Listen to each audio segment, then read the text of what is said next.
ಮಾನ್ಯ ಮುಖ್ಯಮಂತ್ರಿ D K Shivakumar ಅವರ ಸಂಪುಟದ ಮೊದಲ ವಿಕೆಟು ರಾಜೀನಾಮೆ ಮೂಲಕ ಪತನ ಆಗಿದೆ.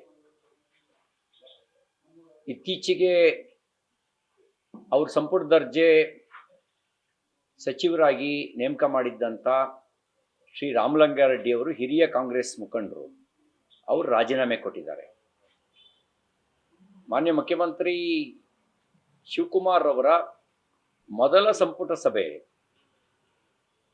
ಪತ್ರಿಕೆಗಳು ವ್ಯಾಖ್ಯಾನಿಸಿದ್ದು ಸಿಕ್ಸರ್ ಹೊಡೆದ ಶಿವಕುಮಾರ್ ಅಂತೇಳಿ. ಸಿಕ್ಸರ್ ಏನೋ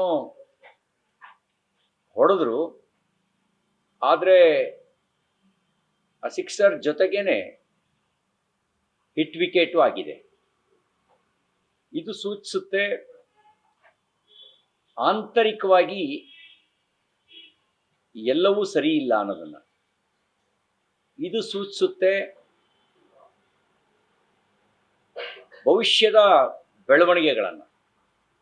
ನಮಗೆ ಆತಂಕ ಇರೋದು ಈ ಬೆಳವಣಿಗೆಗಳು ಆಡಳಿತದ ಮೇಲೆ ಬೀರುವ ಕೆಟ್ಟ ಪರಿಣಾಮದ ಕುರಿತಾಗಿ.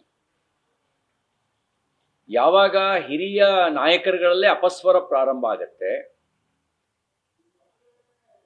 ತಾಳಮೇಳಗಳ ಇಲ್ಲದ ಸ್ಥಿತಿ ನಿರ್ಮಾಣ ಆಗುತ್ತೆ, ಅದರ ಪರಿಣಾಮ ಆಡಳಿತದ ಮೇಲಾಗತ್ತೆ.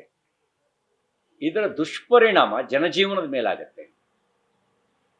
ಯಾರ ಮಾತನ್ನು ಯಾರು ಕೇಳದೇ ಇರುವಂತ ಸ್ಥಿತಿಗೆ ಬಂದು ತಲುಪ್ತಾರೆ. ಇದು ಭವಿಷ್ಯದ ಕರ್ನಾಟಕ ರಾಜ್ಯದ ಆಡಳಿತದ ಬಗ್ಗೆ ನಮಗಿರುವಂತ ಆತಂಕ.